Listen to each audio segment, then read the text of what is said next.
Assalamu alaikum first year, how are you? Today we are going to start our lecture number 16 of chapter number 1 and lecture is all about the disease control.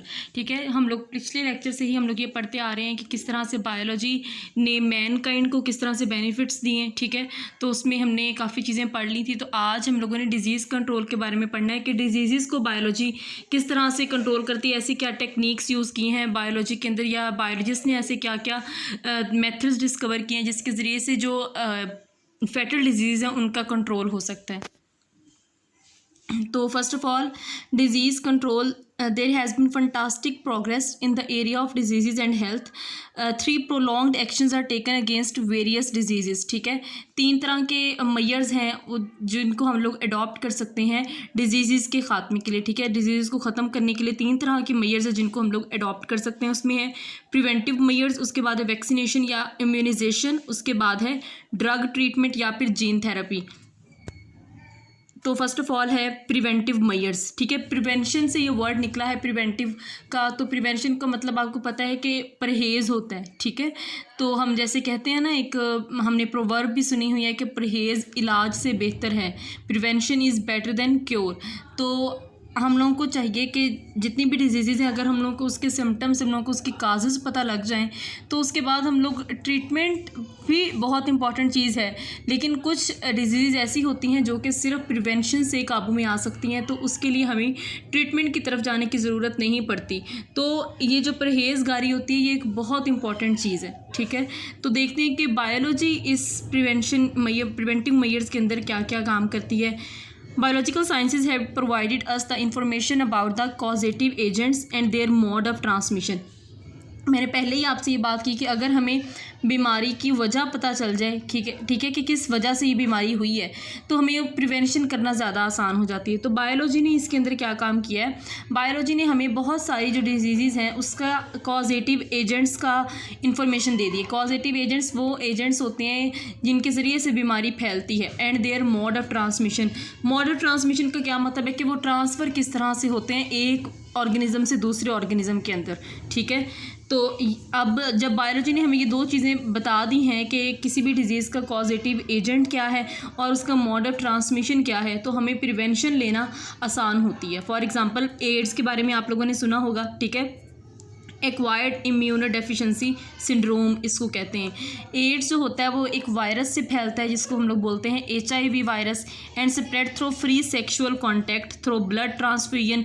ठीक है, free sexual contact की वजह से या blood transfusion, जब blood एक body से दूसरी बॉडी में ट्रांसफ़र हो जाए किसी चीज़ के ज़रिए से, इंस्ट्रूमेंट्स के ज़रिए से, या फिर कंटेमिनेटेड सिरिंजेस हम लोग हॉस्पिटल्स में होते हैं, तो बाज़-औक़ात वो जो सिरिंजेस होती हैं वो स्टेरिलाइज्ड नहीं होती, तो वो कंटेमिनेटेड होती हैं, ये किसी और पेशेंट पर वो यूज़ हुई होती हैं, तो वो नेक्स्ट पर्सन को भी वही यूज़ कर दे, तो फिर इस तरह से इस तरह की बीमारियां जो हैं वो फैलती हैं. या फिर सर्जिकल इंस्ट्रूमेंट्स, जो भी ऑपरेशंस या सर्जरी के दौरान इंस्ट्रूमेंट्स यूज़ होते हैं ना छोटे छोटे, ठीक है, तो उनसे भी ये फैल सकती है. तो अब डॉक्टर्स क्या कहते हैं कि डॉक्टर्स इसमें कहते हैं कि हमें ये सारी चीज़ें पता है ना, तो इसके लिए हमें अब प्रिवेंशन करनी पड़ती. जैसे एड्स है, हमें पता है कि फ्री सेक्सुअल कांटेक्ट नहीं होना चाहिए. ठीक है, ब्लड ट्रांसफ्यूजन नहीं होनी चाहिए. तो ये तो वो चीज़ें हैं जो कि मेडिकेटेड नहीं हो सकती, जिनका कोई ट्रीटमेंट नहीं है. ये वो चीज़ें हैं जिनकी एहतियात हमने खुद करनी है. ठीक है, हमने देखना है कि कोई हम हॉस्पिटल में गए हैं तो हमें जो पहले से यूज्ड सिरिंजेस हैं वो यूज़ ना की जाएँ. ठीक है, तो सर्जिकल इंस्ट्रूमेंट्स जो हैं वो पहले से यूज़ ना हों, हमें न्यू वो स्टेरिलाइज्ड सर्जिकल इंस्ट्रूमेंट्स हम यूज़ करें. तो ये सारी वो प्रिवेंटिव मेजर्स हैं जो कि हमने खुद लेनी है. ठीक है, हमने खुद एहतियात करनी है, इसके लिए तो कोई ट्रीटमेंट की ज़रूरत नहीं होती. तो अगर हम इन सारी मेजर्स को अपना लें तो हम बड़ी बड़ी बीमारियों से बच सकते हैं. ठीक है, similarly hepatitis is caused by the H virus which is spread through the blood transfusion by using contaminated syringes. इसी तरह से जैसे एड्स है तो हेपेटाइटिस भी जो है वो बड़ी डेंजरस डिजीज़ है. ठीक है, वो H वायरस के ज़रिए से फैलती है. और वायरस तभी एक दूसरे से फैलता है जब हम कोई चीज़ यूज़ कर लेते हैं. ठीक है, आजकल भी आप लोगों को पता है कि एक पेंडेमिक चल रहा है कोरोना वायरस का, तो उसमें कितनी इंपॉर्टेंट चीज़ है प्रिवेंशन. ठीक है, तो उसका कोई ट्रीटमेंट नहीं, अब तक अल्टीमेट ट्रीटमेंट उसका नहीं डिस्कवर हो सका, कुछ भी नहीं हो सका। लेकिन एक चीज़ है, वो है प्रिवेंशन, ठीक है। आप टच ना करें किसी चीज़ को, आप अपनी केयर करें। तो इट्स मीन कि प्रिवेंशन वाकई ही सबसे ज़्यादा इंपॉर्टेंट चीज़ है, ट्रीटमेंट से भी ज़्यादा। जितनी हम अपनी प्रिवेंशन करेंगे, ठीक है, उतना हम बीमारियों से बच सकते हैं।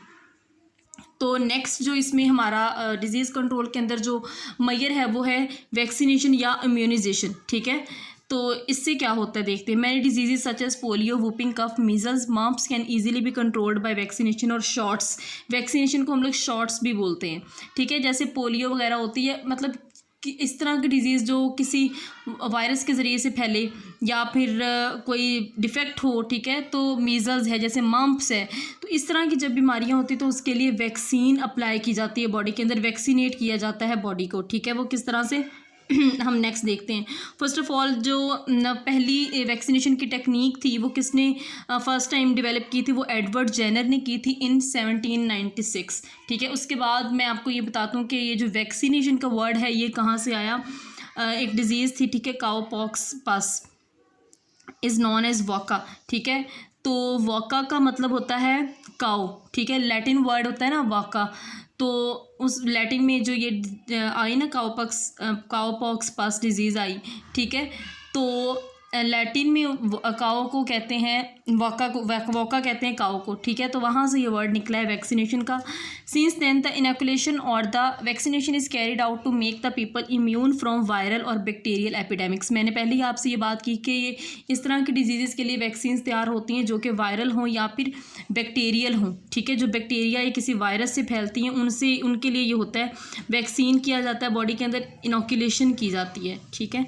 Vaccine against AIDS is being experimenting recently. AIDS के लिए अभी तक कोई वैक्सीन जो है वो नहीं बनी, ठीक है। Smallpox is totally eradicated from the world using vaccination. जो स्मॉल पॉक्स है वो एक डिजीज़ थी, ठीक है, लेकिन अब कहते हैं कि दुनिया में तकरीबन ख़त्म हो चुकी है ये डिज़ीज़, ठीक है। तो ये भी वैक्सीनेशन की वजह से ही हुई। आगे है लास्ट वन में है ड्रग ट्रीटमेंट या फिर जीन थेरेपी, ठीक है। Generally antibiotics are use to resist diseases which are bacterial when bacteria is not resistant to that antibiotic.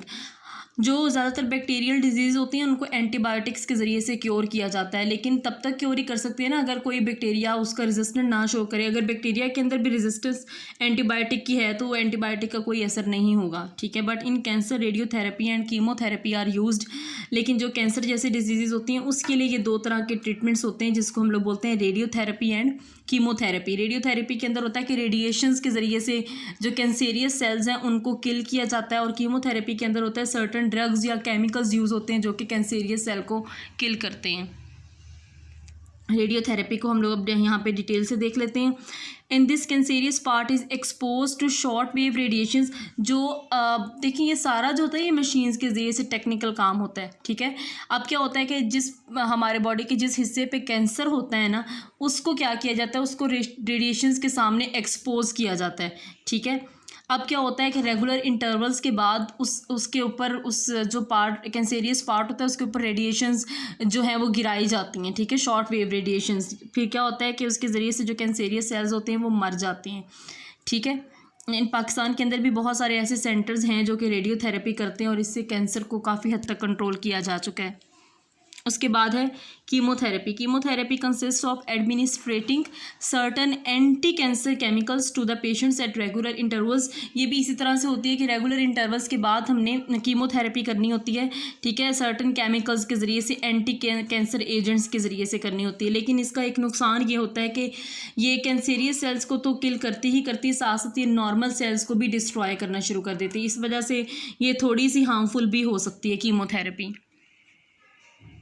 उसके बाद है जीन थेरेपी, ठीक है। Recently a new technique has been developed to repair defective genes. Defective genes का क्या मतलब होता है, जब जीन्स के अंदर कोई ना कोई म्यूटेशन आ जाती है। अब देखें बेटा, जो जीन्स होती हैं ना वो यूनिट्स होते हैं जिसके ज़रिए से कैरेक्टर्स एक जनरेशन से दूसरी जनरेशन के अंदर ट्रांसफ़र होते हैं।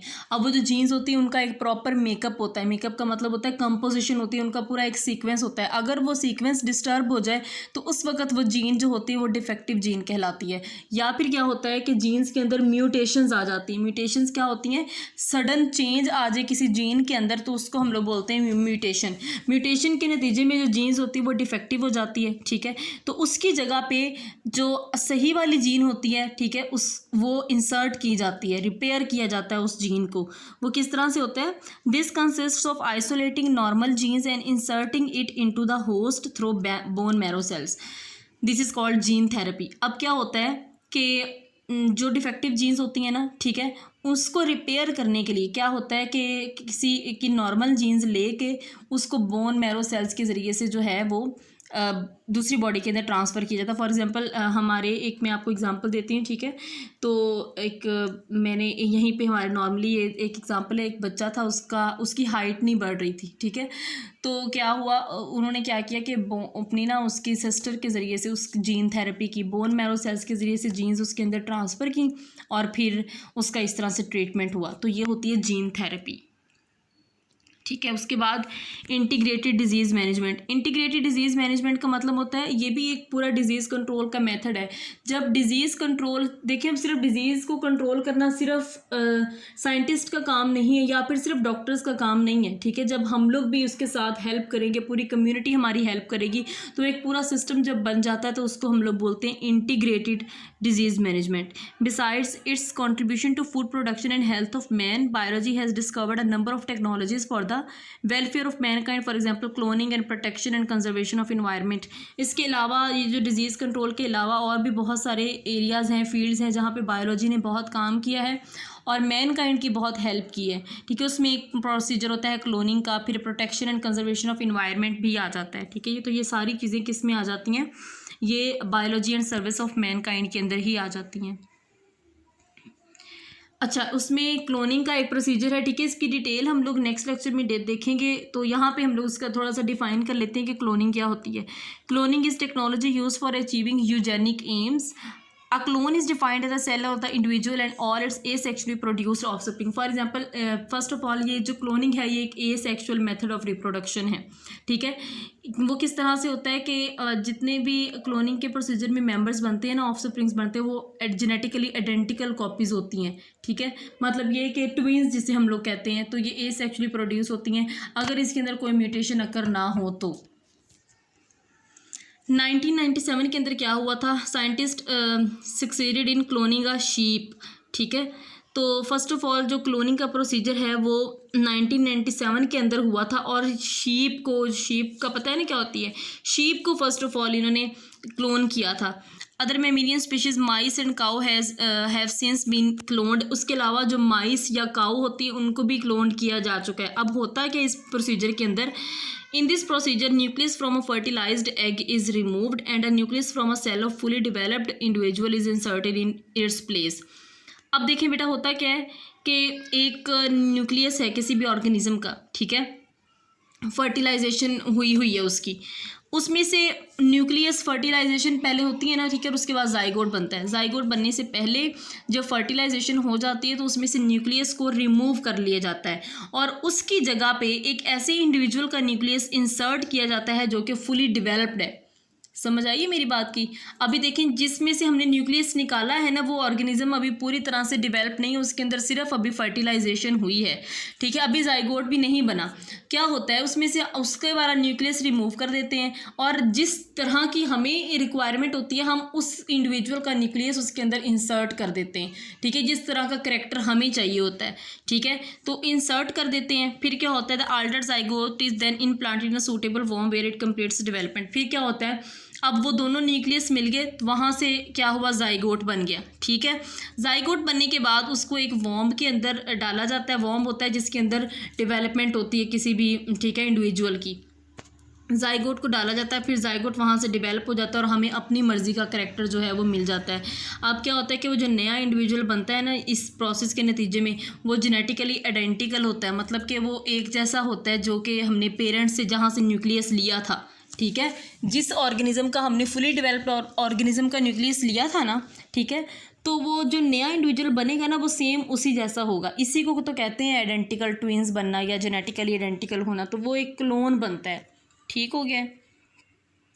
Another type of cloning is the एक और तरह की क्लोनिंग भी होती है, is the division of single egg और अर्ली एम्ब्रियो इनटू वन और मोर सेपरेट एम्ब्रियोज। सिंपल सी बात है, इसके अंदर कि एक सिंगल एग है या एम्ब्रियो है, उसको डिवाइड कर दिया जाता है, ठीक है, एक या दो में। फिर क्या होता है कि उसके ज़रिए से क्या होता है कि वो अलहदा से डेवलप हो जाते हैं और वो एक जैसे आइडेंटिकल ट्विंस बन जाते हैं। Offsprings from this type of cloning are identical but carry chromosomes from each of the two parents. अब होता क्या है कि क्लोनिंग के नतीजे में जो क्लोन्स बनते हैं वो तो आइडेंटिकल होते हैं, लेकिन क्रोमोसोम्स उनके डिफरेंट हो सकते हैं। That was all about today's lecture. अल्लाह हाफिज़।